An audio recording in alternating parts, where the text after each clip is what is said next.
people always like to talk about death. They go, what happens after you die?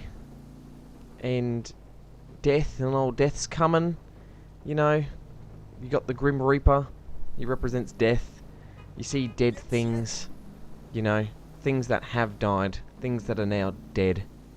No one ever really thinks about dying, because it's so fast compared to the entire life you have lived or whatever.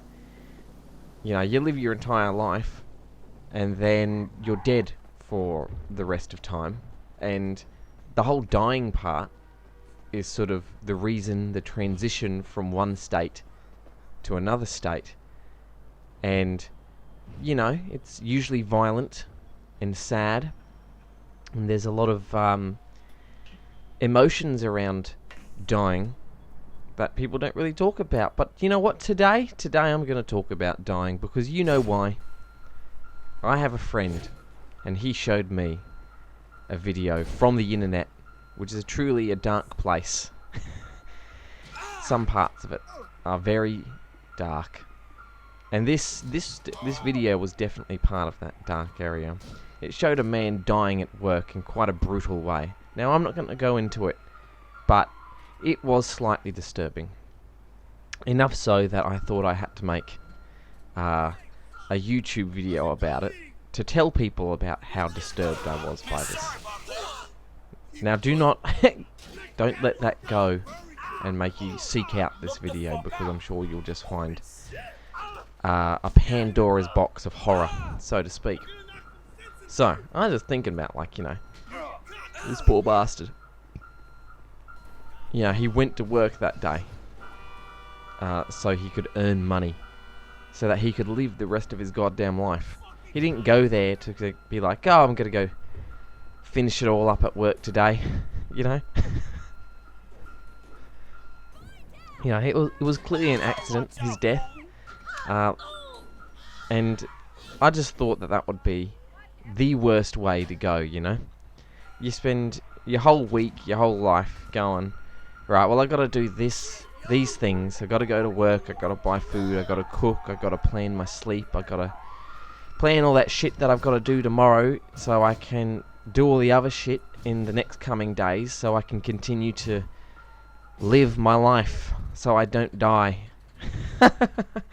In some horrible way, like starvation or exposure, or, you know, spending the rest of my time in some horrible prison, perhaps. They're your options, really.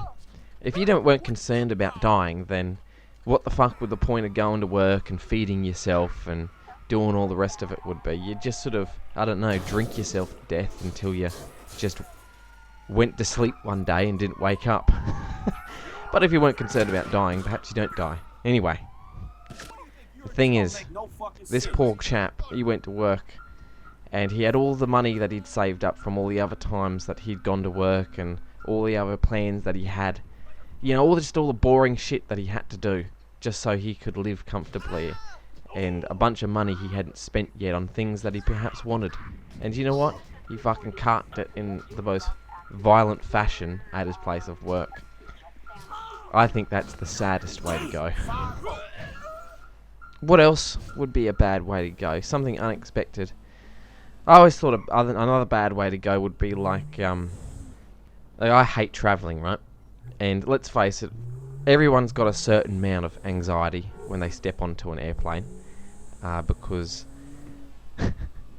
we're not supposed to be up there, and we're in the complete hands of a group of people and a group of organisations and shit that, yeah, do we really trust them? Do you trust them? Do you trust everyone to have done their job exactly the way that it was supposed to be done?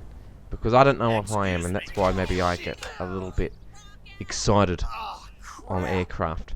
But anyway, I hate flying on airplanes anyway, you know.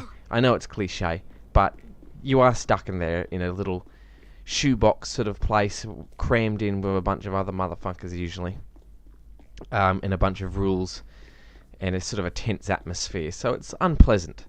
The views are great. Obviously, feeling the power of the aircraft's incredible, and knowing that, you know, you're on this amazing feat of sort of human achievement, which is air travel, which is all very impressive, but it doesn't stop me, or anyone else, I don't think, feeling anxiety when in transit. But anyway, I hate it, and I always thought the worst way to go would be like having a really long airplane trip that you'd spent tons of your money on that you didn't really want to do, and before even you got to the place, you know, just before you got there, you just fucking crashed in the ocean at night and then survived and just floated around at night just waiting for something to happen, get eaten, drowned, I don't know what else, caught on something, get exhausted, who knows, just slip into the black. Although that might be a relief after the horrible experience of the air travel. That would be pretty bad. Yeah, dying at work, that'd suck ass. I reckon they're the two worst ones. Two worst ones. Yeah. Anyway, thanks for listening to this public service announcement. Hey, if you've got any fears, or if you know of any worse ways to die, please leave a comment, a like, and a subscribe. Oh my god. No, but definitely leave a comment telling me what is the worst way you think you could die, you know? I'm not really after brutal, disgusting ways to die. More of sad ways to die. The way you die, your most hated or worried way you would die. Fuck me, I can barely talk.